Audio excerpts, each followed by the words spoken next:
Our Dad here. And for the first time, no, not for the first time, maybe the second or third time, I'm going to be playing no Pokemon games. I'm not going to be playing any ladder matches, no games at all. So, I imagine most of you know, for those of you who do not, this past weekend was the very first Pokemon regional in North America in about 2 years, almost 2 years to the day. I believe that Dallas was March 2020. March 2020. And it is now March 2022. And over this past weekend in Salt Lake City, there's a regional. And I went to it. Me and my brother drove up Thursday and we flew out to Salt Lake City on Friday. Little disclaimer before I get started.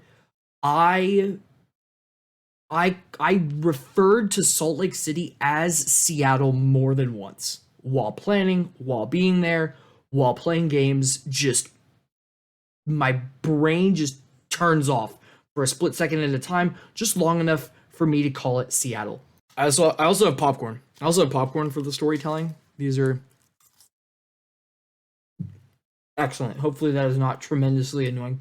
I can totally hear it in my in my ears. Seattle is way better than SLC. I can't weigh in on that. I haven't been to Seattle, but I have been to Salt Lake City. For those of you who my wife opened the door and startled me straight to death. By bringing cream puffs. Oh yes, guys, look at his cream puffs. His cream puffs. They're apparating through the green screen, but I have cream puffs now. Be careful so they don't explode everywhere. I'm sure chat would really like. Maybe I'll get another hype train if I just ruin my cozy robe. For those of you who follow me on Twitter and know me in the Discord, you know that my trip to Salt Lake City was contingent on getting standby flights. I have flight benefits through my work, and the long and short of it is that I can fly wherever I will please, provided that there is space. So when people ask me, hey, Bauer Dad, what regionals are you going to go to? My answer is all of them, but also with my fingers crossed. Because my travel depends on there being open seats on flights. I felt pretty confident that I would be able to get to Salt Lake City, and I was also really, really hoping for it because I, one, registered for the tournament, and two, booked a hotel without knowing that for sure that I was going to get on a flight. So this is always very scary. Provided there is space. Evan, that's an excellent observation. I'm going to use that joke. So there were 5 flights. There are 5 flights that were leaving from DFW Airport, my local airport, from DFW Airport to the Salt Lake City Airport. If I book a standby flight and there is not space, I am automatically booked for the flight after it. So naturally,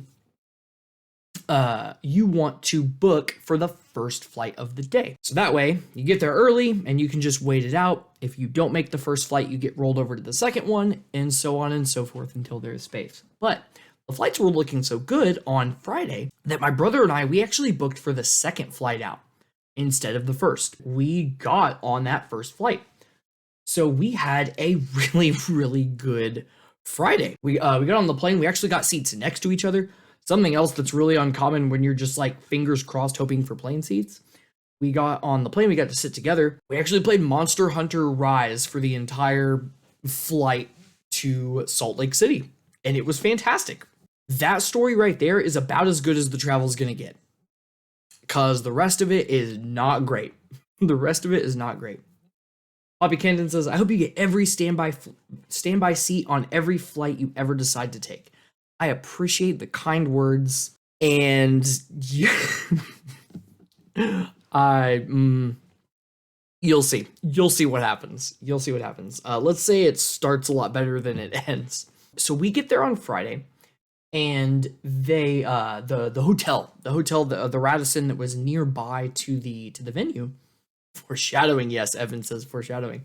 The Radisson that was right next to the convention center was doing a special tournament rate for rooms, a special tournament rate for rooms. The room that they had, their standard like 2 queen beds, was something to the tune of $230 per night. And that is steep. That is steep. The discount rate was $110 per night. That's extortion, Eldridge says. Yeah, it was a very, very pricey hotel. And the discounted rate was $110 per night. Maybe a little more ideally than I would want to spend on a hotel room, but still miles better than it could have been. Still pretty good for the area. And also something that I didn't find out until we were going there is the hotel and the convention center are on the rail line. There's a train that runs from the Salt Lake City airport right up to the convention center. So we don't need a car or anything. We just pay a couple of bucks to hop on the rail and go, which for those of you who perhaps live in the Northeast, the New England area of states, you're like, well, duh, public transportation. But like the DFW airport is like 20 miles from the next closest thing. Like it's this entire like gated thing, and it takes like 10 minutes to drive across the whole thing. The DFW airport is enormous. It's huge. So it did not even dawn on me as someone who's, oh, thank you, Trainer Red. This should be recorded as a podcast. I appreciate that. Yeah, Eldridge can testify. He also, he lives in the DFW area. We're not exactly neighbors. We're close-ish to each other. So me in a local DFW airport, local to the DFW airport, never thought for a moment that I would have to do, or that I could get away with doing anything other than like getting an Uber or like calling a taxi and paying like $50 to just get anywhere minimum.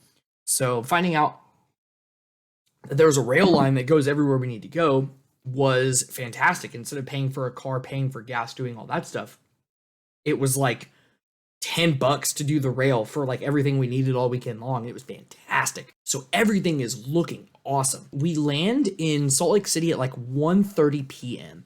And at this point, the venue is open already. It's been open for a little bit. Lots of people were encouraging players to do the COVID pre-checks.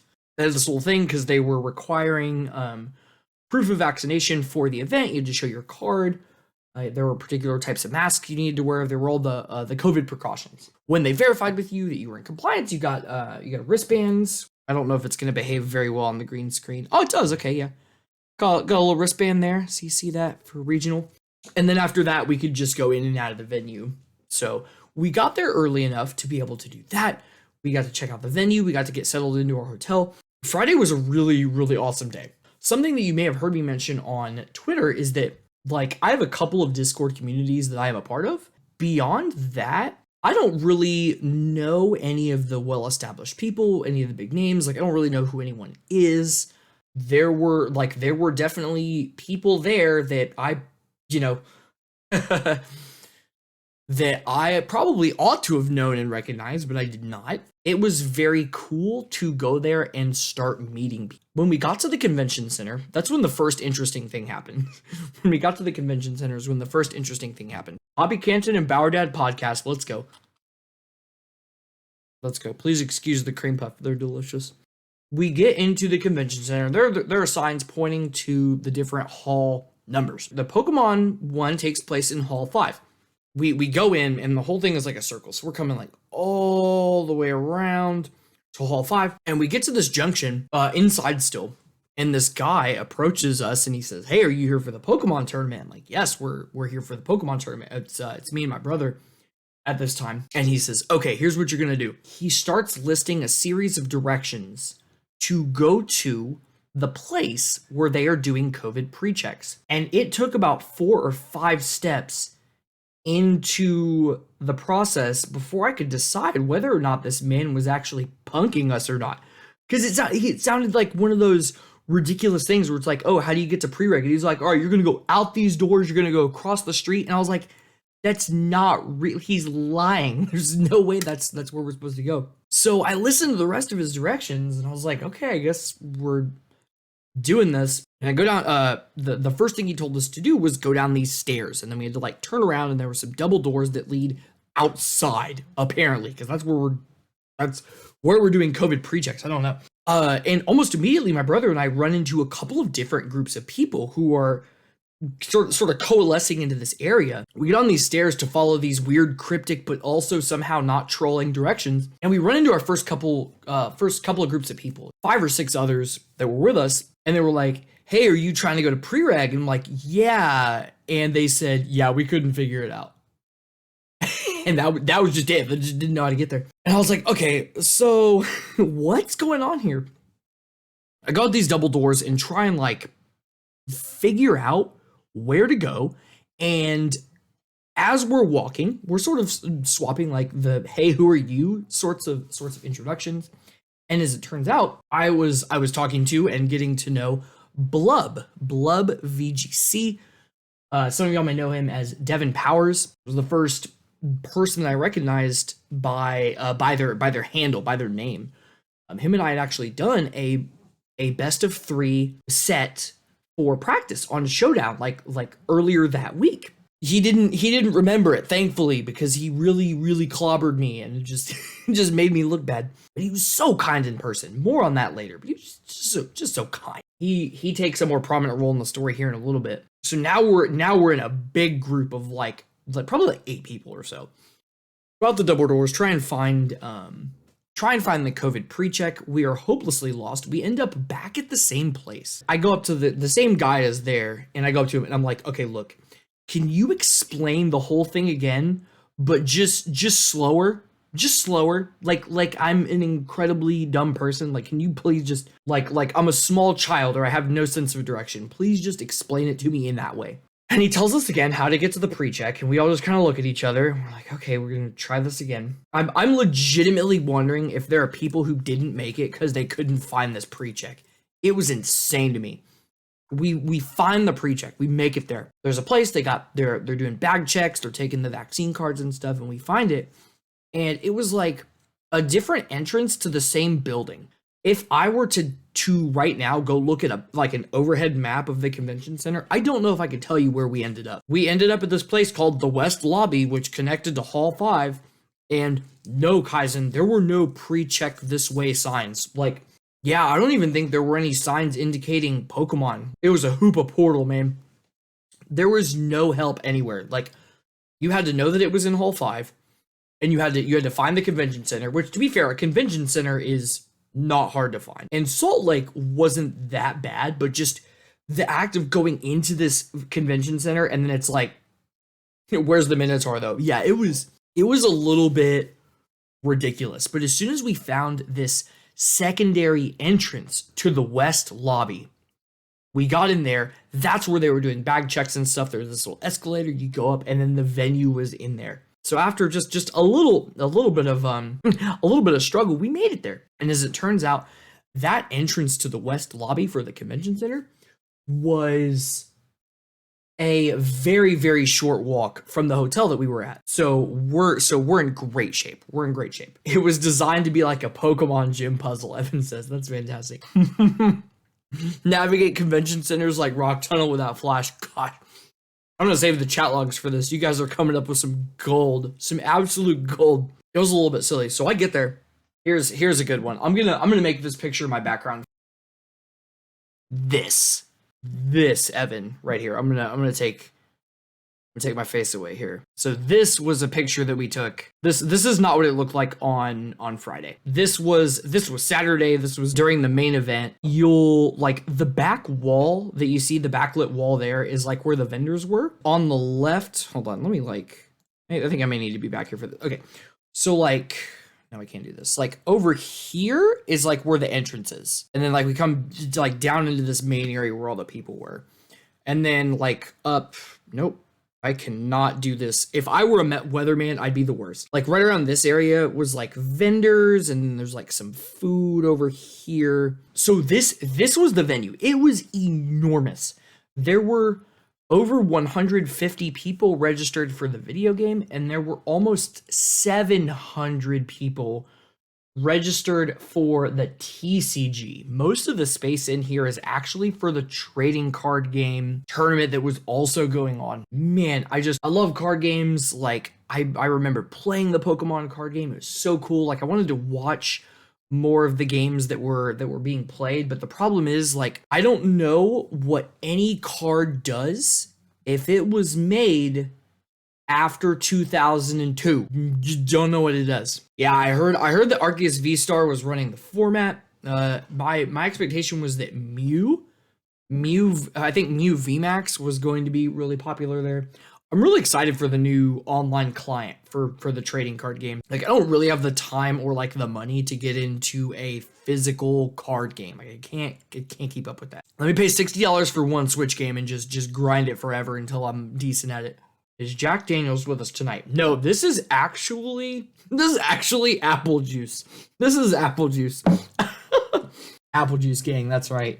Yes, Virgin Daddy, that is correct. If you don't know the Virgin Daddy story, let me know. I'll give you the short version in the chat. People were like, what is going on? Yeah, my wife's side of the family called me Virgin Daddy, so that's a nickname that I have. This is the venue, and it was super cool because there were a bunch of spaces for video games, for the trading card game. There were a couple of side event tables. There was that back wall was like vendors. There were like Pokemon cards and like plushies and stuff. I got in. It's kind of hard to tell, but I got an Espeon because Espeon is my most favorite Pokemon of all time. Got an Espeon. And then they also gave us, as just kind of some swag, a promo boss's orders,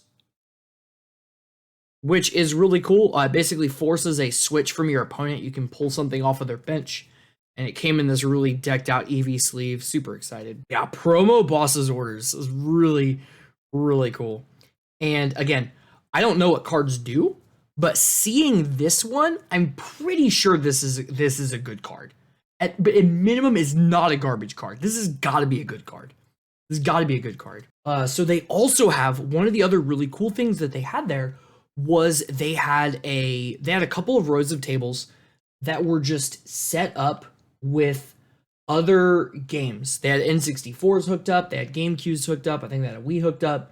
They had Pokemon Coliseum. They had Pokemon Snap. They had Pokemon Stadium. They had both Pokemon Stadium games. Basically, just any of the other console Pokemon games that you've ever heard of were there, and it was really cool. My personal favorite was there, which was Pokemon Puzzle League. I made a tweet. I was like, who wants to get curb stomped in Pokemon Puzzle League? Because I consider myself very, very good at Pokemon Puzzle League. So if any of y'all are at one of the regionals with me and they have these side tables, you're on. We'll play some Pokemon Puzzle League. Some of the controllers that were hooked up to the stations were not the best.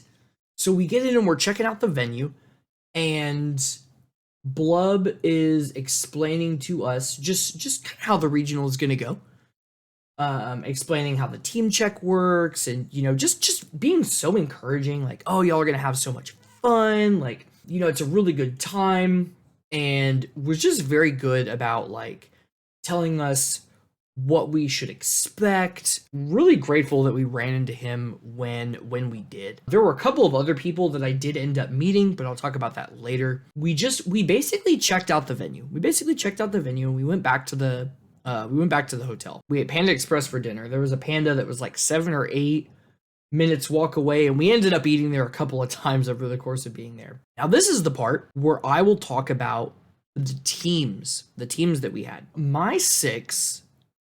Actually, I don't think I made a graphic for every single one of my opponent's teams, and I didn't make one for myself.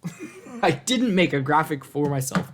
The team that I was using was Palkia, Zacian, Incineroar, Landorus, Thundurus, and Amoonguss. Panda Express is kind of good at the right time. Panda gets the job done. However, I will say that my brother and I, we went to Panda and we got the bigger plate That's like the that's every time you have it. That's the entree and 3 sides, and that was a mistake. That was a mistake. We went there on Saturday and we decided that 2 sides was enough. The venue food was okay. The venue food was okay. For me, it was, they had like coffee and bottled water and snacks and stuff that weren't like $1 billion. So the options that they had at the venue, I think, were pretty good. However, if you're looking for a proper meal, you needed to go somewhere. There was one point on Saturday morning where I had like 4 bites of a muffin in between rounds, and I was like huffing and puffing to get back to my chair because I just like don't know when things are going to happen. I feel pretty confident in the team that I have. I feel pretty confident in my 6. There are a couple of decisions that I still need to make. Okay, so Trainer Red is asking, did they let you bring outside food or drink into the venue? I don't know, because here's the thing. There were a couple of times that we walked in and we had stuff and it wasn't a big deal. I don't think they were that strict on outside food or drink, but they did have the specific area that you had to go. They had a dining area set up with like tables and stuff and a bunch of hand sanitizer that you could go, and that's where you were meant to consume your goods. So we get back to the hotel. I feel very confident in my team. There are a couple of things that I'm wondering about, just a couple of choices. Like what should my move be for Amoonguss? My attacking move. I had Protect, Rage Powder, Spore, and there was another move. What should that move be? Talking about Thunder Wave versus Scary Face on my Thundurus. I was also tossing back and forth about what Landorus build I wanted to do. Trainer Red, that is the choice I made, was Giga Drain, and I'm happy with that choice. I also chose Thunder Wave, and I will explain why. Obviously there are advantages and disadvantages to both of them. Thunder Wave is a persistent status, meaning if your opponent pivots out, they remain paralyzed, whereas if you do Scary Face and they pivot out, that does not persist. Scary Face is 100% accurate. Thunder Wave is only 90. Thunder Wave has a chance to fully paralyze your opponent, whereas Scary Face has no such chance. You're just reducing the speed, and that's all you get. Scary Face can work on electric types, whereas Thunder Wave can work against Pokemon like Solgaleo, but can't work against electric or ground type. I ultimately decided on Thunder Wave because I was more comfortable with Thunder Wave. I had a lot more practice with Thunder Wave, so I ultimately chose that. I chose Giga Drain on the Amoonguss, and I chose a Choice Scarf Landorus build. I was using Rock Tomb for speed control, which Friday night I thought I was the hugest brain person ever. As it turns out, there were a few people at the tournament doing that, so, you know. And since you're passing out granola bars, your karma will go up drastically. I don't think they were as strict with like outside food, but I think they were enforcing the specific food area. So my brother, on the other hand, was less confident. He had Solgaleo, he had Yveltal, he had Grimmsnarl, Gastrodon, Incineroar, and if he's in chat, he's gonna be so mad at me. Amoonguss? It was Amoonguss. I know for a fact it was Amoonguss. Yes, it was Amoonguss. Because there was a really dope thing that he did in one of his games. It centered around Amoonguss and Solgaleo doing really crazy things. So a huge majority of Friday night was getting my brother more confident in the team that he was gonna use, get more practice, just kind of workshopping some stuff. Thankfully, we weren't up super duper late. I think we went to bed at like around 10. Definitely not that late, not a big deal by any stretch of the imagination. And last night we were also turning in our team sheets. Because for those of you who don't know, for the regionals, and they also did this for the Players Cup tournaments, they have you use a website called Arcanine Labs. Arcanine Labs, they have their own like tournament dashboard. They have their own little team builder. It's where you submit your team list. It's where you register. You pull open this website and it shows you your pairings. So instead of having like a board that you go up to physically and you check, the table numbers and stuff, it just goes to your Arcanine player dashboard, and all your pairings are there. It is Really, really cool. It's really slick how they have it done. We get him ready. We get all our teams submitted. We get everything ready. And we wake up early Saturday morning to go to the tournament. Now there are a couple of things that are going to happen during the tournament, or before round 1 starts. We get there basically right when the venue opens. We roll out of bed, we get some coffee, and we get like some bagels. We get some coffee and bagels at the hotel, which they were okay. The coffee was good. The bagels were okay. And we get to the venue when it opens. So there are a couple things that have to happen. One, we have to set some IP settings. We have to set some internet settings on our switches. We have to set our internet settings on some switches. Because in the last picture, you saw that there were like some docks that were set up. So how it works is whenever you sit down with your opponent, you dock your switch. Yeah, LAN play. Evan is giving the clear version of what I'm talking about here. Is you do LAN play. You set up your it's way too hot for my comfy robe. I wanted it for the aesthetic, but I'm way too warm. I can't handle it. Excuse me while I bumble around like a ding dong. Which I had never done before. I need to set up all these settings, and they have these like packets out that have the instructions. You dock in, you change these numbers on these things, and it was relatively straightforward. However, there was something else that we had to do, which was the locking the battle teams. For those of you who have done any online event that takes place over the course of multiple days, you'll start an event and you'll lock your team. And then when you see it in your boxes, your Pokemon have the little padlocks on them, and it's like if you want to do literally anything with them, you can't, because it's locked. And until the event is over, you can't access the team. So they had a way to do that live at the venue. That line was like the DMV, y'all. The line was like the DMV. And it was this was through no fault of the event organizers or the staff or anything like that. Just a lot of this equipment that they were using had not been touched in 2 years. They haven't done anything for it. So there were a handful of them that would like otherwise have been, a little bit more practiced.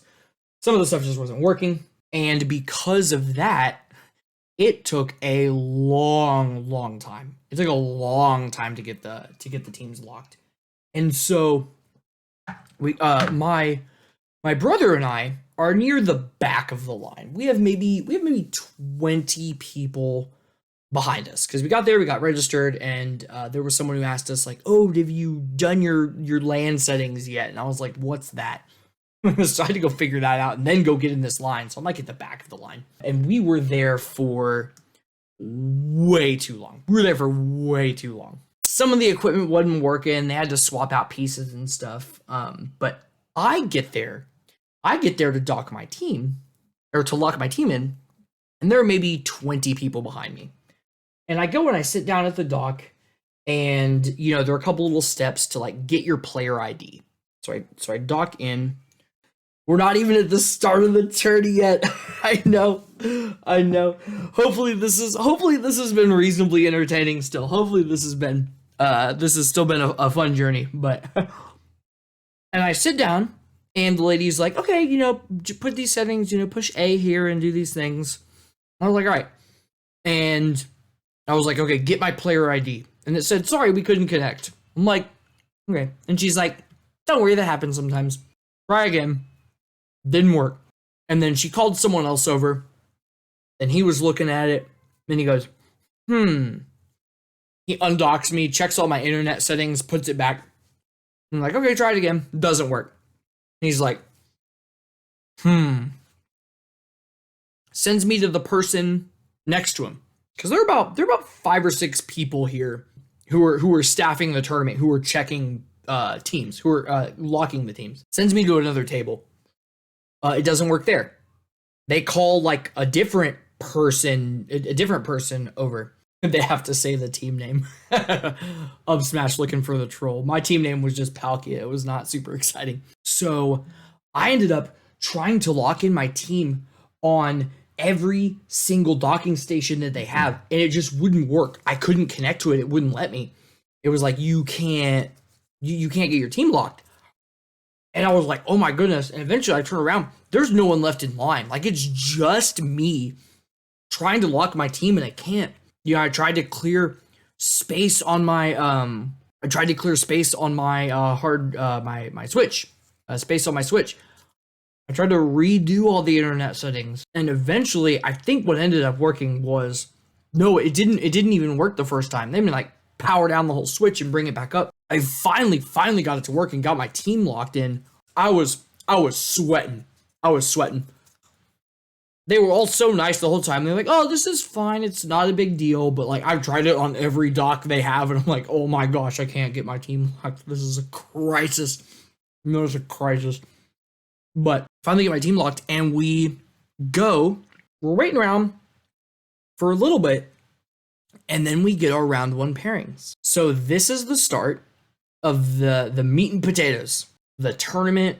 Maybe I'm gonna see real quick if I can pull up my Arcanine player dashboard on my other monitor here, because I think that would really help.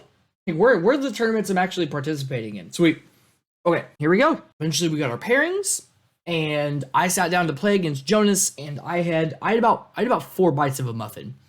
Because as soon as I got my team registered, I ran down to the little cafe area, and I got a muffin, and I stuffed the half-eaten, not even half-eaten, it was like a quarter-eaten muffin, just like back into my bag. And I definitely got muffin crumbs like all in the bottom of my backpack, because it was like stuffed, and I was like panicking and running, still waiting to get the game. I did beat Jonas, yes. Does it say it? Are you just guessing? Oh, are you looking at the pairings? Anyway, I've my Arcanine player dashboard up. Oh, that's right. You do remember. Okay. Spoiler alert. I did win this round. So I played against Jonas, and I didn't realize who it was until I saw their trainer card. This is Jamatos, which I could only assume is pronounced like tomatoes, but with a J. But I played against Jamatos. This round was really weird, because also like one of the docks was busted, so we were sitting there for like 30 minutes before I could even start the round. It sounds like as I tell the story, it sounds like we had a lot of technical difficulties, and we did at first, but this dock issue that I had when I was playing Jonas, that was it. After they determined that one of the docks was broken and they needed to replace it, they like figured out all the problem docks over the first round, and then it was smooth the whole rest of the way through. They did an excellent job. As soon as they identified the pieces of equipment that were misbehaving, they got them switched out real fast. Everything was good from here on out. This was the last technical difficulty that we had. In the first game, he leads against me. Incineroar Indity, I don't remember what I led against him, is the problem. I learned about how to take notes and how to gather information about what your opponent's doing, and make sure you cross off their items and their moves, and like try and build as much information for the team that you can. And I just straight up, for most of these notes, I didn't write down what I did. I wrote down what they have. I didn't write down what I did. Evan messaged me the other day, and he was like, hey, do you have the team for so-and-so? And I'm like, absolutely, I have the team for so-and-so. I have the team for everyone. And then I'm like, oh, what'd you do that game? I don't know. There was one interesting thing that happened. At one point, he does like a water spout. I think a helping hand to water spout. And my Amoonguss survives barely. And I was like, yes, we're gaming. It's great. And I look up, and he just like he has this look in his eyes. He's not even. Oh, okay. I'm pretty certain they're not even phased. This look like everything is gonna be okay. And as it turns out, they doubled into Amoonguss anyway. So, salty. Didn't matter that Amoonguss hung on. I did end up winning this game. I found one of their game faces always on. Exactly. Yeah, Jonas didn't care at all. Just stone cold. They're like, I got it handled. Doesn't matter. That was the only thing that I remember notably from that game. They did go on Twitter later to say that Palkia was actually one of their worst matchups. And looking at the team, I can see where it struggles a bit with Palkia. Obviously, other than Zacian and like a little bit of Rillaboom, like this team just doesn't match very well into Palkia.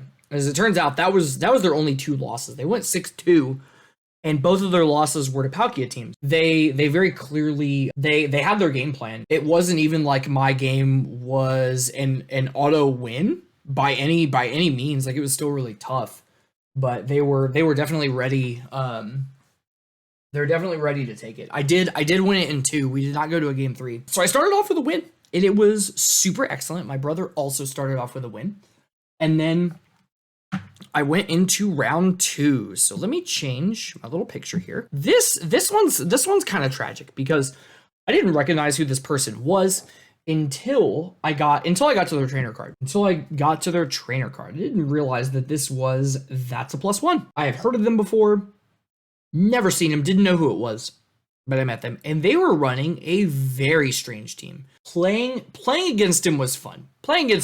He had a really high energy, I guess persona to him. So this was pretty cool. I don't know how to describe it. He just said kind of a lot of weird things during our game.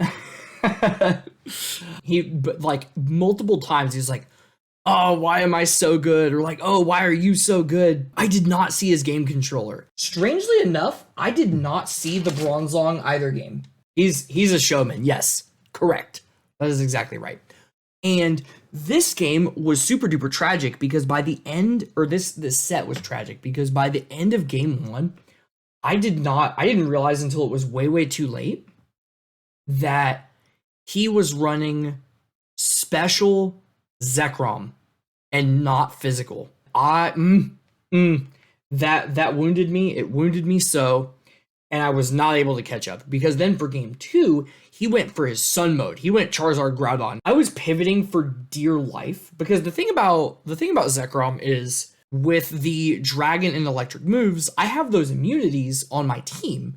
And with Groudon, I have the ground immunity on my team. I was pivoting a lot, but he dunked me in 2 games. He really got me. It felt like he was very effectively reading my moves. It was tough to come back. Unfortunately, I just really didn't feel like I had a shot between like I always think physical Zekrom too. I mean Zekrom's physical attack is higher. Sorry, if you have a there we go. If you have a link, just whisper it to me. Palkia bot will nuke you if you post it. I've had too many people come in who are like, "Oh, do you want to buy followers? Here's a link to purchase followers." Nah, man. So I lost to Philip. So I'm 1-1. My brother is also 1-1. Let's see. Kaizen, what moves did Zekrom use? You may be able to tell if it's physical or special. Has Quake. Okay. I definitely saw the Quake. I knew that Airstream was a giveaway for physical. I didn't know that Quake was a giveaway for special. Should have challenged him to Super Turbo 2 after your match. No. It was bizarre. I didn't even notice that. I was too busy getting dunked by this weird team. He also said he felt slimy for doing Protect Trick Room on the first turn, and I was like, I don't know, man. That's not even remotely slimy, I feel like. Unfortunately, Philip got me. Which brings me to round 3 against Timothy. Round 3 against Timothy. This was really bizarre. I thought that seeing a Kyogre Barraskewda team was possible. However, when it came up, it still really surprised me. There are 2 angry fish. Doodlebop, Dad, do you want to be famous? This one went to 3 games. Game 1, we have a moment. I have Amoonguss in my game 1. From the onset of the game, he does an Ice Beam with his Kyogre into my Amoonguss and freezes it. I lost 2 turns with my Amoonguss and then Amoonguss itself off of that freeze. And it's It's tough to not get tilted by that stuff. Poppy listing down how many gift subs he intends to give out.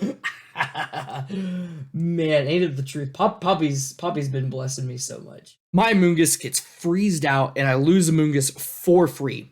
Lose Amoonguss for free. So I'm really trying to recover. And we get in this endgame situation where my Palkia and my Thundy are the only two left, both pretty injured, and he has his Zacian, which is almost full.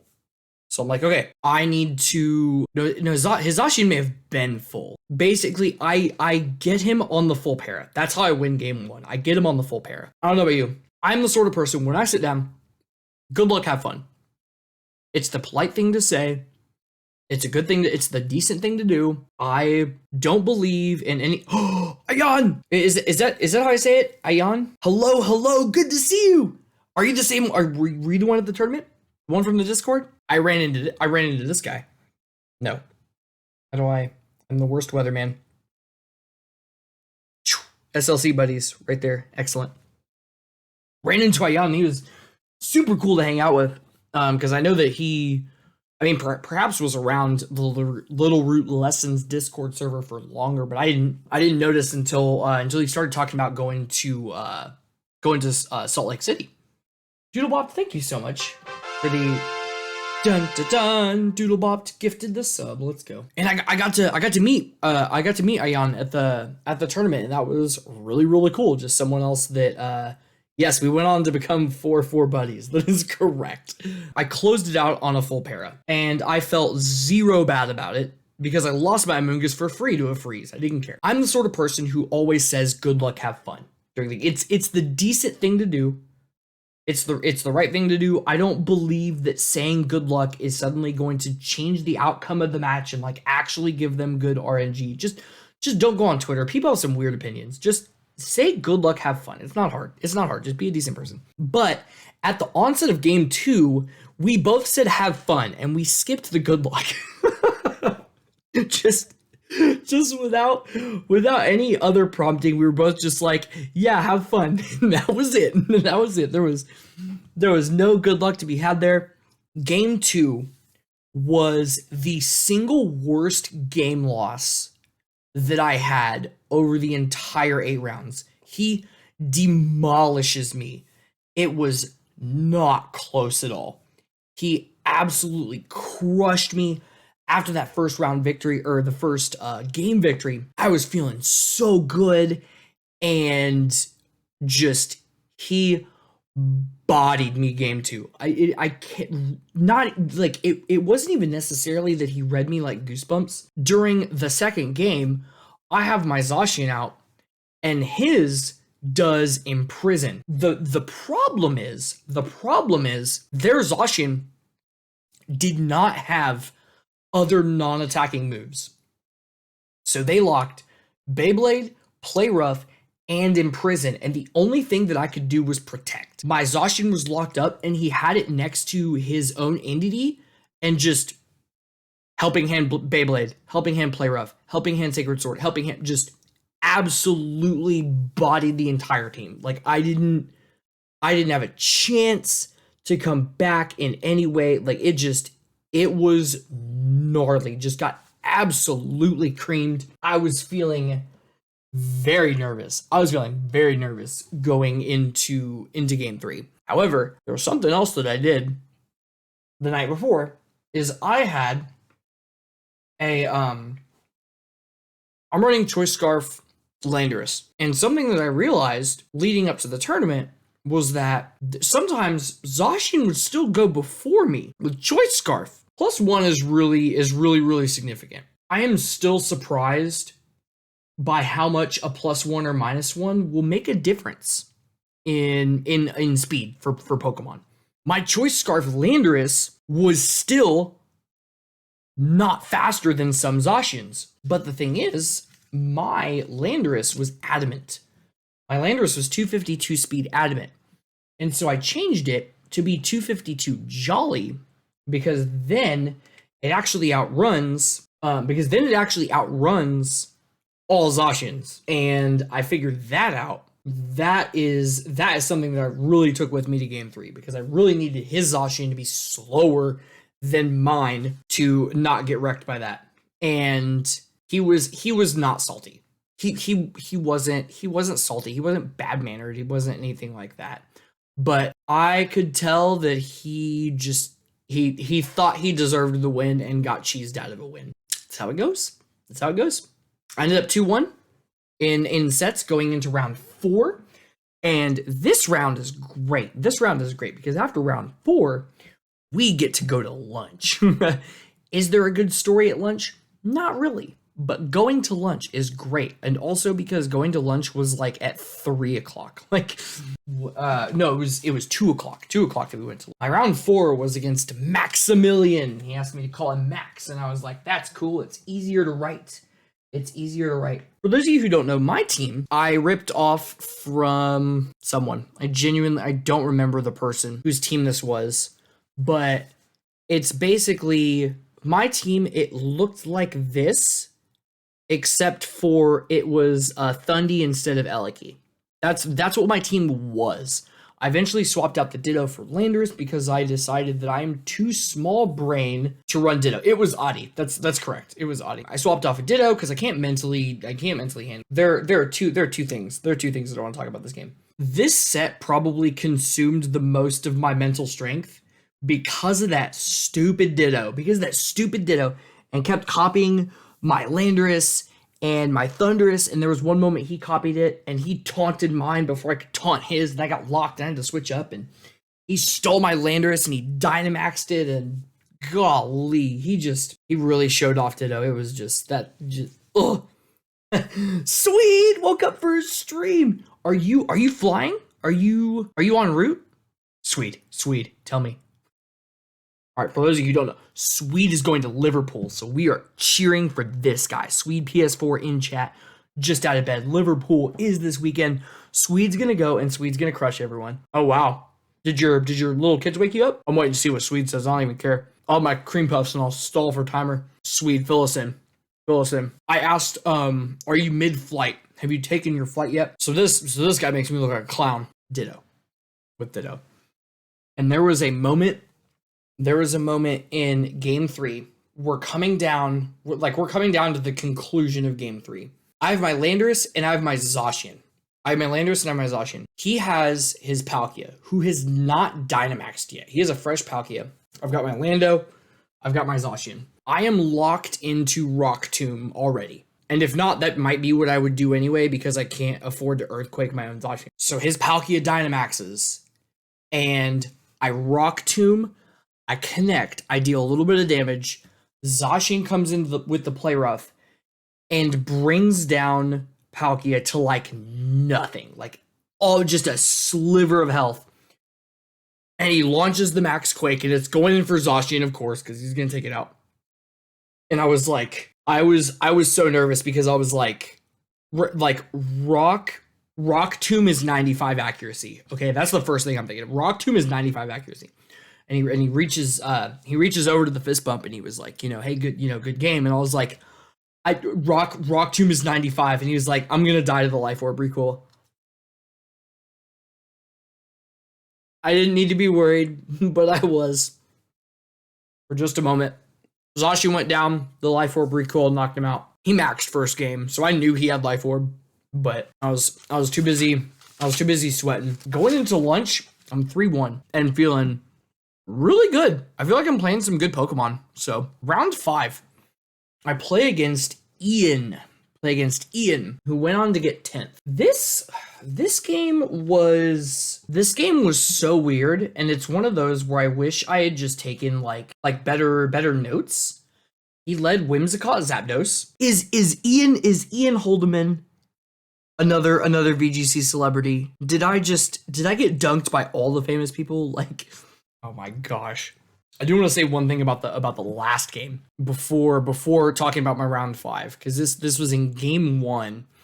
This was in game 1 against my round 4 opponent. There was a point where I had my Thundy and I had my Palkia against his Palkia. And people have opinions about RNG, blah, but I mean, regardless of what happens, like you have to play to your outs no matter what they are. That's how you game. And there was a moment in game one. There was a moment in game one against my opponent where I had the choice to either Eerie Impulse their Palkia or I could Thunder Wave it. There is no point in doing Eerie Impulse because neither of my Pokemon survive another hit from this Palkia. So there's no point in Eerie Impulsing. Like I have to get the full para. Like that's literally how I win the first game of this set. Because I have to do Thunder Wave and I have to get the full para. So I didn't bother with Eerie Impulse. I went for Thunder Wave, and he got fully paralyzed, and I won that first game. Yeah, of course I did. My wife says, "Oh, Ian's a longtime player, but doesn't play online events." Golly, oh man. So I did win round 4 that way. Round 5, Ian just kind of got me. I led Thundy, which I felt good about, but the problem is Whimsicott had Taunt. And that really shut me down and put me behind just enough in order to just lose both of these games, you know. Like Ian just kind of got me. There's nothing excellent about, or I mean, he did a good job. So I'm 3-2 going into round 6 against another Joshua. This is also my name. And this round was really satisfying because I felt very confident in what was going to happen. And I mean, no discredit to my opponent at all. But because of what I had practiced, this round felt the easiest. Because here's why. In game 1, my opponent leads Grimmsnarl. Actually, I don't think I need my notes for this. No. So in game 1, my opponent leads Grimmsnarl and Yveltal. And I lead Zacian Incineroar. In my head, because my brother is running a Yveltal team as well. And Yveltal is really, really good against basically everything except for Zacian. I mean, Play Rough and Beyblade both basically kill it. Like it can't stay in. And I knew that, and I had practiced with my brother who told me, like, I can't leave it in against Zacian. So I was like, all right, he's going to pull out the Yveltal, I'm going to KO the Grim. Fake out Beyblade. Knocked out Grimmsnarl. Got him for free. He swapped out to someone else. I was able to keep the momentum. Santacos, I'm calling it Beyblade from here on out. It's only Beyblade. So game 2, my opponent leads Grimmsnarl, Landorus. And I did the same thing. I led Incineroar, Zacian. So they get the Intimidate. So now my Fake Out, and more importantly, Beyblade, are going to not be as strong going into this opening turn. And it took me back to a conversation that I had with my brother the previous night, where we were talking about the item for Grimmsnarl. He had been running with Light Clay, and we were tossing around the idea of using Babiri Berry for Grim.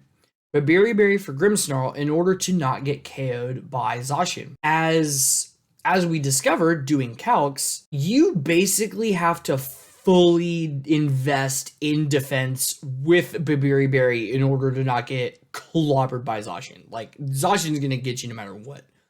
Basically. Because of that testing that we did, because of that calcing that we did, because of, you know, just having that conversation with my brother the night before, I felt pretty confident. I was like, I'm going to do the exact same thing again, and it's going to work. Landorus, I don't remember what it did. I don't think it was Scarf. Let me see. No, his Landorus was Life Orb. He may have even Dynamaxed it on that turn, but Fake Out, Beyblade, knocked it out again. Like my notes, I have notes here for like my opponent's Pokemon, and it's kind of hard to see through the thing, but you see Grimmsnarl and the moves, and I don't know what it has. Because I just clobbered it both games before it got to do anything. And that was really satisfying. 1, because of course getting the Pokemon for free is really satisfying, but for 2, it really speaks to the value of practicing and of doing the calcs and of recognizing the situations that you are in. Like if I had not been discussing with my brother the night before, like how hard it is to survive even with a Babiri Berry as Grimmsnarl, I don't know that I would have been able to confidently make that same play into their Grim. At the end of round 6, I am 4-2 and feeling super good. So I've got 2 more rounds to talk about, and then some excellent bonus content. Round 7, I was against someone else named Josh. So this is the second Josh that I've played. And I think this was even at the same table that I fought my prior opponent. There are 2 things that I want to mention for this game. One of them was really shocking and the other one was really sad. There was one point where my Zacian had not been intimidated, because that's not what the team is. My Zacian was either like it was wounded, or they had Amoonguss or NDD out to cover and it was wounded. But there was some point where my opponent had Dynamax of Veltal, and I had my Zacian in, and I decided to pull it. I decided to pull it for Incineroar. What I didn't realize, and what I learned for the first time during that match, is when I swapped out my Zacian for Incineroar, the Veltal did max flare to the Incineroar slot. I had no idea that a Veltal could learn a fire move until that moment. So I very accidentally bailed myself out from a horrible situation. That was really frightening, but I ended up recovering from it. In game 3, there was a moment where it was my Dynamax Palkia against my opponent's Amoonguss and their Yveltal. And I done Max Quake a couple of times to the Amoonguss slot. One time they had done Rage Powder, one time they had done Protect, just to boost the special defenses, because that's what I'm going to need to take out both of these Pokemon. And there was a moment, or I ended up losing this game in game 3, because the Amoonguss stuck a Spore, and then just like Seed Bomb. It was Seed Bomb, by the way, which was really weird. Just didn't wake up in time, even though my special defense was infinity, but there was the physical move, the Seed Bomb.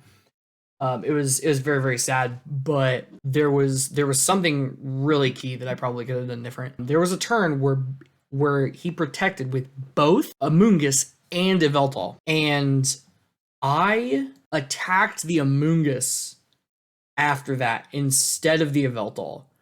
And the reason that it's a problem is because I probably could have KO'd the Yveltal from the position it was in, but I was too worried and too focused on like trying to get a crit, trying like, oh, maybe it'll like critical hit and KO the Amoonguss, because I didn't want to get put to sleep. But at that point, I think unfortunately it was inevitable, and had I spent that time after Yveltal protected to go ahead and attack that slot and bring it out, I may have been able to survive longer, perhaps wake up, perhaps, get it.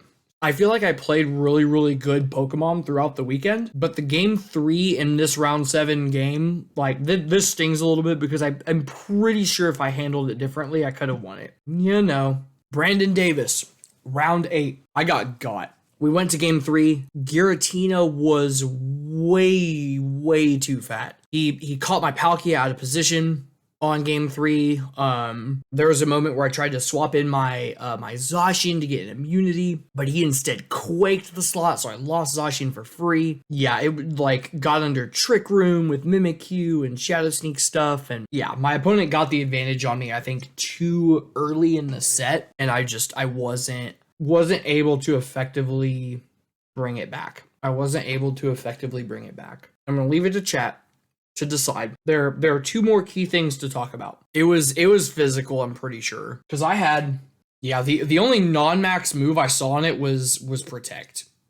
Like it had Dragon, it had Quake, or it had Wormwind and Quake, and those were the only moves I saw on it. And this was also, it took me until round 8 to be like, I'm gonna start writing down the things that I do in this game. Yeah, round 3 I maxed Incineroar. I don't know if I said that, but just try and get some semblance of, doing something, but it got too beefy. The Wormwinds, the Quakes, I couldn't crack it. That was the rounds of Swiss. It was so much fun. At the end of it, like, people were talking and having a good time. I'm going to talk about the trip home here in a moment, because that might be the most interesting part. I met lots of people there. Like I met Blub. Blub was incredibly nice. Met Zardachar. I met Phil. Reggie Steel Sucks is his handle. I met Jan, who we ended up being four buddies. My brother was there. I met Nino Pokebros. I met Joel, is his name. Man, that guy is cool. You cannot be hanging out with Joel and be in a bad mood at the same time. He's just, everyone that he met at that event, it was like they were best buds. Like, he was so cool. His energy was like peak tournament. Just, it was really cool. Before I forget, I got a Sobble hat for the event. That was pretty cool. I met Nino. For those of you who followed, or I guess have been on Twitter or anything, Cybertron showed up and he got top 8 in this tournament. That was a big surprise to basically everyone. I had also guessed that Wolf was going to be there, because every single person that I follow on Pokemon Twitter, every single person had one of two things to say about Salt Lake City. One, oh, I'm really excited to play in Salt Lake City. Like, I'm ready. I'm going to go play some Pokemon. And, I hope I do well this weekend. I'm excited to get back to in-person events. Two was, I'm really excited for my friend who's going to the tournament and is going to get back into IRL events and is really excited to play some Pokemon. They're ready to go and it's going to be a good time. And notably, Wolfie had not tweeted either of those sentiments. Not, oh, I'm coming and I'm going to do my best, or like, oh, my buddies are going and I hope they do great. He didn't say either of those. And I thought to myself, I'll bet he shows up to this tournament. And he does. He was at the tournament. He ended up missing the top 8 cut because he ended up going 5-0. And then I think he lost the last 3 rounds in a row. And this tournament was so stacked. It was ridiculous. I did get to speak to him briefly, which was really cool, because I don't know people in the Pokemon community at all. I talked to him for a second and he was really nice. And I was like, hey, I like your content. It's nice to meet you. It's good to see you here. And he was like, oh yeah, I spoke with him for a couple of minutes, was really kind. And it was just a nice interaction. Cause I don't want to be the type of person who's like, is fawning over the celebrities and the big names in the community. Cause they're people, but it was really cool to just talk with him for a moment. And for him to be so nice to both me and my brother, which was just very kind, especially after missing cut, because I knew that he was a little disappointed in that, and was still very nice. Next regional, you're the VGC celebrity. I don't know about that, Santacos. Yeah, I got a chance to talk to Wolf for a minute. Got a chance to talk to Joe for a minute. He sounded like he was in the zone. Of course, he's getting ready for top 8, but he was like, oh, thanks. I was, complimenting him on his run. Let him know he was crushing it. For the most part, everyone was really nice. Especially for RNG related events. I think especially with online events and how a lot of us play on Showdown, it's really easy to feel like the Pokemon community at large is just a bunch of salty people. And I think I also have that impression as well. Granted, this is still it's a big tournament, but it's a small subsection of all Pokemon players, just 150 or so people playing. Yeah, Santacos is a good comment. Like, just there aren't really like villains or heroes. It's just like everyone is just kind of well liked. And I thought that was really cool, because even with RNG heavy events, like I said it myself a couple of times, and a couple of my opponents also said this exact thing, that that's the game we play.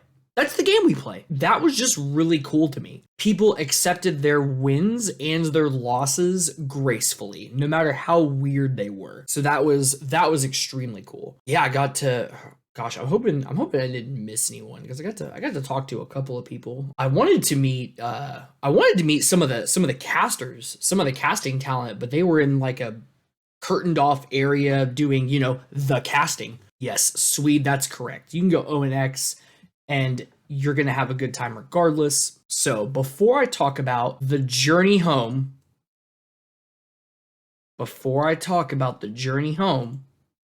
want to talk about something cool that my brother did, because a lot of what we did was getting him ready. Because in the general sense, when we got to Salt Lake City, my brother was less confident in his team. He was less confident in his six. He wasn't sure about the spreads he wanted to use. He is not one for unearned optimism. He tries to keep it he tries to be realistic. With and because of that, I think he was kind of, trying to downplay, like, if I don't do great, like, that's fine. He played some brilliant Pokemon this weekend. He ended up going 5-3. All 3 of his losses were people in the top 10. It was amazing. Like, I am really, really frustrated that he did not get CP cut, because like a handful of his opponents that he beat ended up dropping, and I think that just killed his tiebreakers, his resistance, which is just it wounds me, because he did awesome.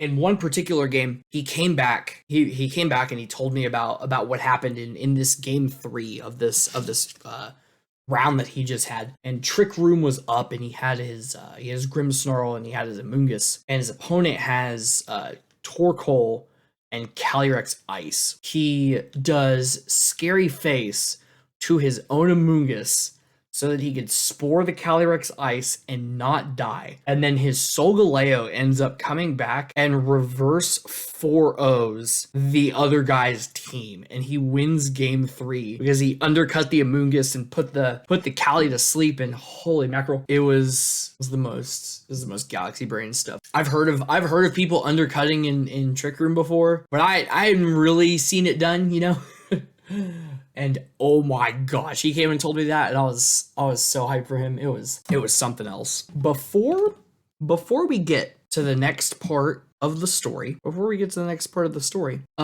want to ask, do you remember how I traveled?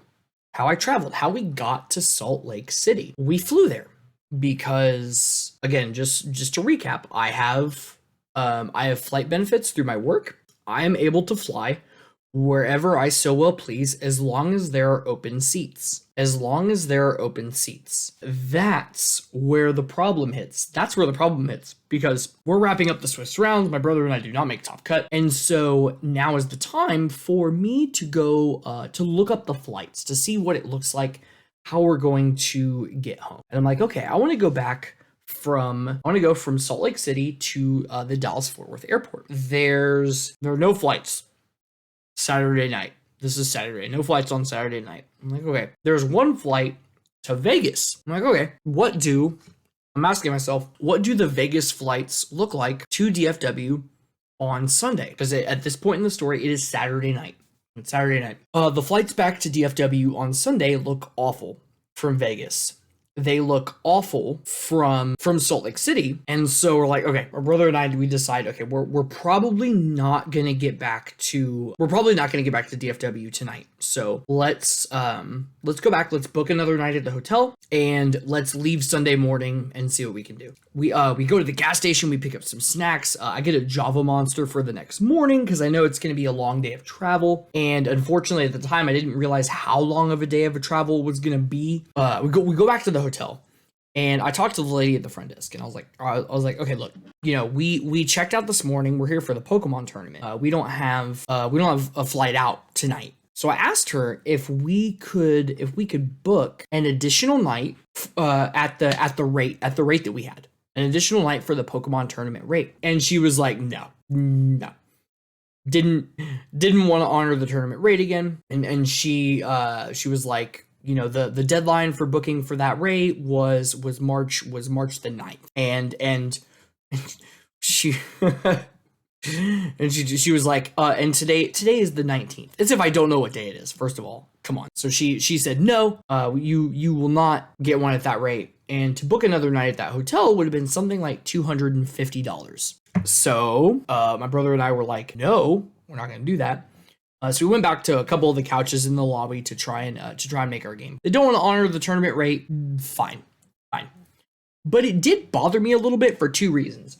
First and foremost, I overheard a different front desk clerk talking to someone else who was there for the tournament, and she told him that it was fine. They had plenty of room and it shouldn't be a problem. Bummer.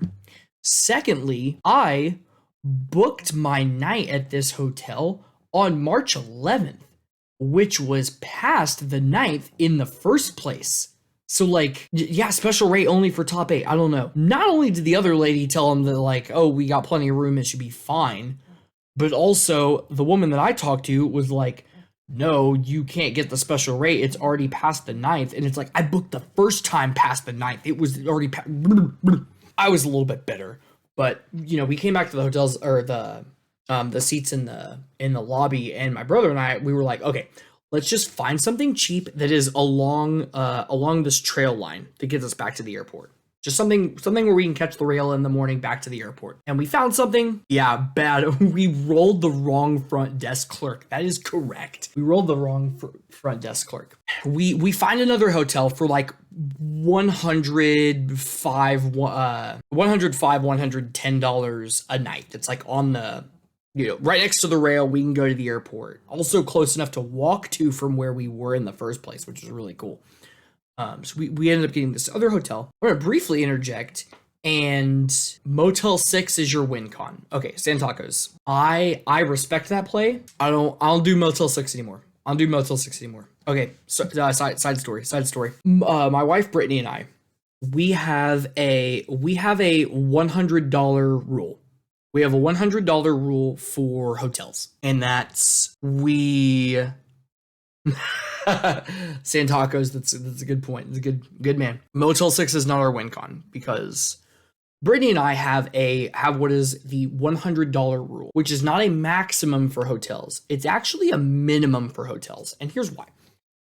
For her birthday, I believe it was her birthday one year, we drove down to Houston. We're in the DFW area, so we drove down to Houston for the Houston Symphony doing Harry Potter and the Prisoner of Azkaban with like orchestra. So like had the movie, but they were like doing all the music with instruments and stuff like that. It was really cool. We just got the cheapest hotel off the highway that we could find. We went to the thing and it was great. And then we got into a hotel and we watched some like SVU reruns or something. It was a grand old time. We went to bed. We woke up to like banging, shouting, screaming from the room literally next to ours. Just it is a man and a woman having it out. No idea what's going on. It sounds genuinely scary. Like normally if something's going on, like, oh, somebody call the front desk or somebody go, like Brittany, we both left our hotel, like we both left it to go to the front desk together. Like neither of us stayed back in this room. And we were like, hey, something is going on in this room next to us. Like you have to send somebody, you have to call somebody, like something is going on in there. And I won't go into like nitty gritty details. Something horrible is happening there. Just trust me. I'm not gonna say any more than that. And the person at the front desk, they didn't care. Yeah. So my wife calls 911 like immediately, and we were like, hey, we're at this hotel, we're at this address, something is going on in this room, like we think somebody's getting hurting there, like they're just screaming, they're throwing up things, like it's really, really bad. I don't remember if we actually stayed and like waited for we called the cops and left. Okay, no, all right, she came in. I did my due diligence and I was out of there. There we go. Okay, I don't know if y'all heard her. We called 911. We got the hell out of there. This is done. Bauer mom. Yes, got the heck out of there. I'm sorry if the popcorn's annoying. Let me know if it is. It's delicious. Stick with the cream puffs. Got out of there. Called the cops. Left. Got in the car. It's one of those, like, you know, where the front door is like 6 feet from your car. You just open and leave. We got the heck out of there. As soon as we were out of town, we like got Starbucks and just kind of decompress a little bit. And then now we have the $100 rule. We want indoor. Like I want to go into a lobby. I want to take an elevator to my room, and I want a key card. $100 minimum. That's the rule now. Back to Salt Lake City. we have a $100 hotel.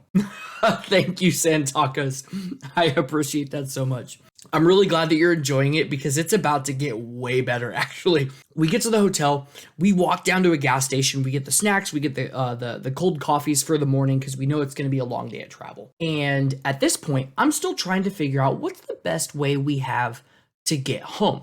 Carter in the Discord had brought up this idea later when I was talking to him. He was like, hey, could you have like driven to another airport to see if you could fly out that way? And yes, did look. The flights back on Sunday were really bad.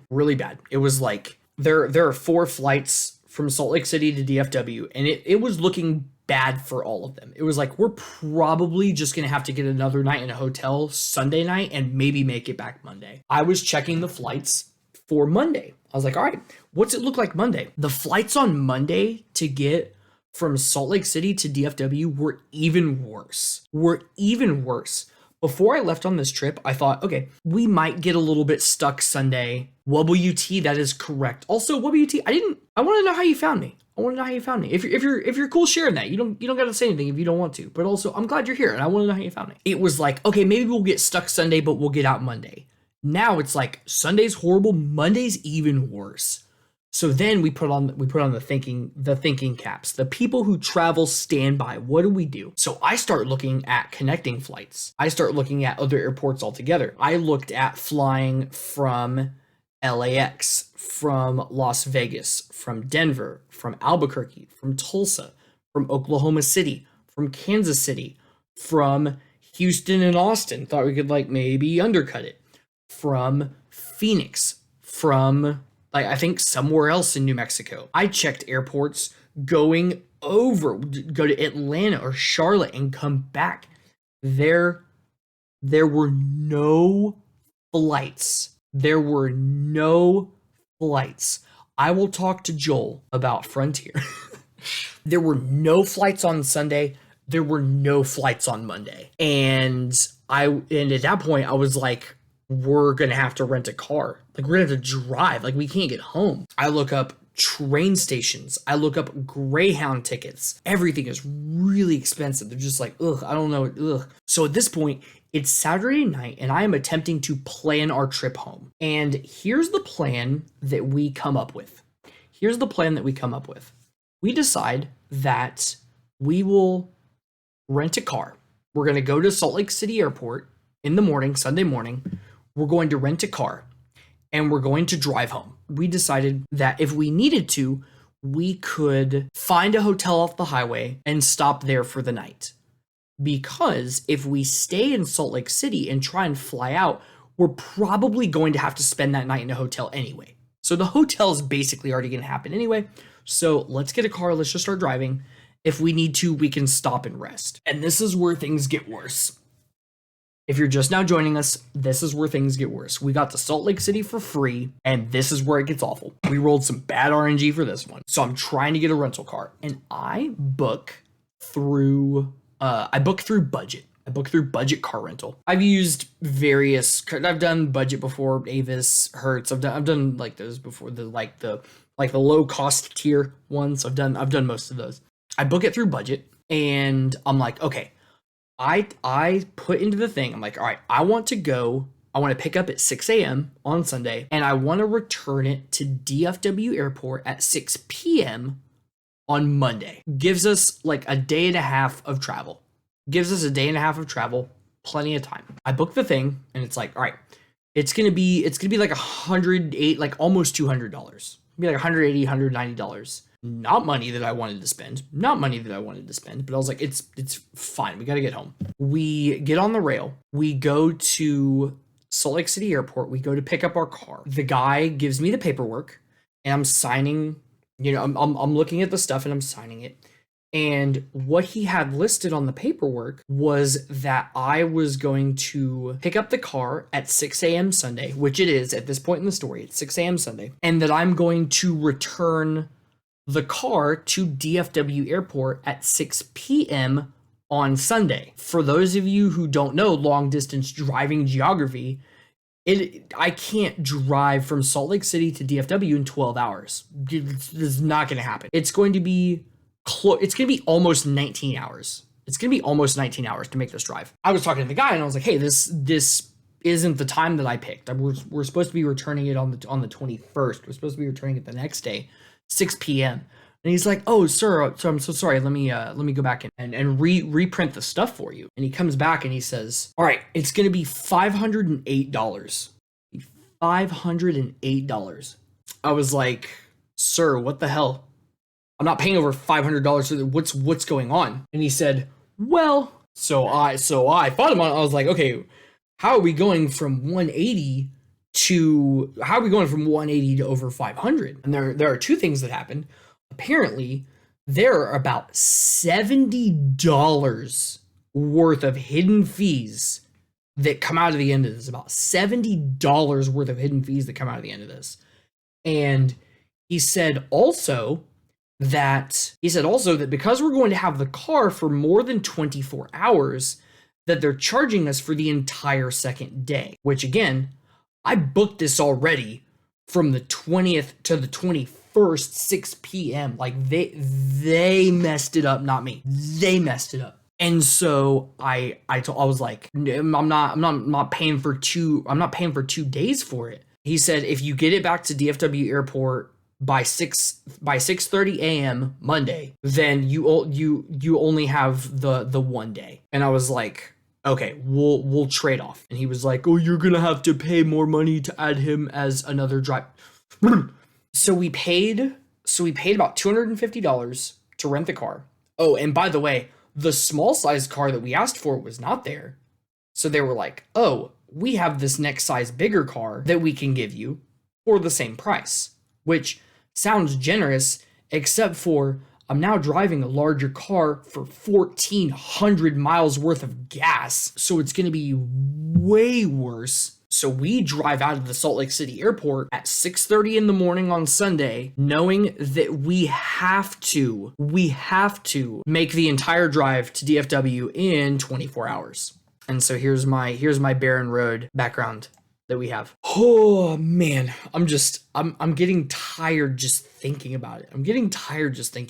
So the drive back from Salt Lake City to DFW was about 19 hours.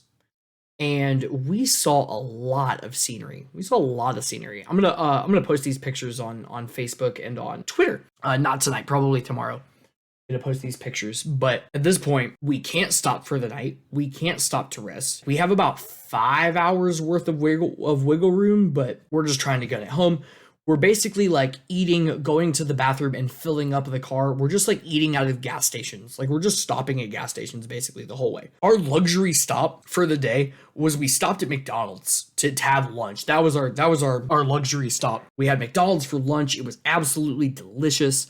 The rest of it was questionable gas station food and just trying to we drank coffee and water the entire way, just trying to stay hydrated, just trying to stay awake. Trading off, it was tough to get a quality nap. So if you follow me on Twitter, you probably saw all of those updates about how we're driving and we're like 10 hours in and we're like 12 hours in, we're like 14 hours in. We make it to my house. We make it to my house at 2:30 in the morning on Monday. So about 4 hours left to get the car back to the airport. I live close enough to the airport. I live like 30 minutes away. On like a bad day. We get my brother's car and he follows me to DFW airport and I drop off the car, get back in the car with him, go back to my house. Now it's 3:30 in the morning. We've dropped off the car. We're done. Except for my brother, the idiot. If you're in chat, I'm gonna call you that. After all that, gets in his own car and does his last leg of the trip back to his house right away. So he gets back on the road for another 2 hours and change to get he got home I think at 6 in the morning. I was home and done at about 3:45. I sent out the tweet that said I was home safe, and then I slept for about 2 hours before I got up on Monday to start my work week. My brother does not live in DFW too. My brother drove up, he lives just north of Austin. Make sure, there we go. My nice relaxing diner background again. Honey, Swede says he loves how we just have Bauer Mom come in for the comments. Oh, I've always got comments. Yes, she has comments. Bauer Mom commentary provided free of charge. Yep. How many channel points for Bauer Mom stream? What would y'all want to see? Oh, we could do Pokemon Stadium mini games if you want to see our marriage get tested. We'll do something cool. I know she'd like it too. Bauer Mom stream just dropping the truth bombs. That's my time at Salt Lake City. Do you guys have any questions, comments on the journey? Next week will be more or less normal. Santaga says there's a 2-hour podcast. Need to save this video and listen to it later when you're an old man. Yes. Secret, all of his stories are a 2-hour podcast.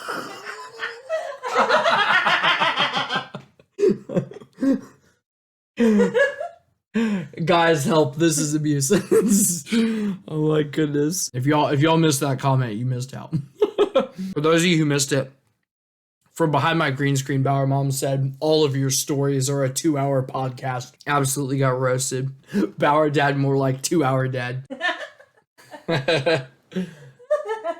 Absolutely excellent.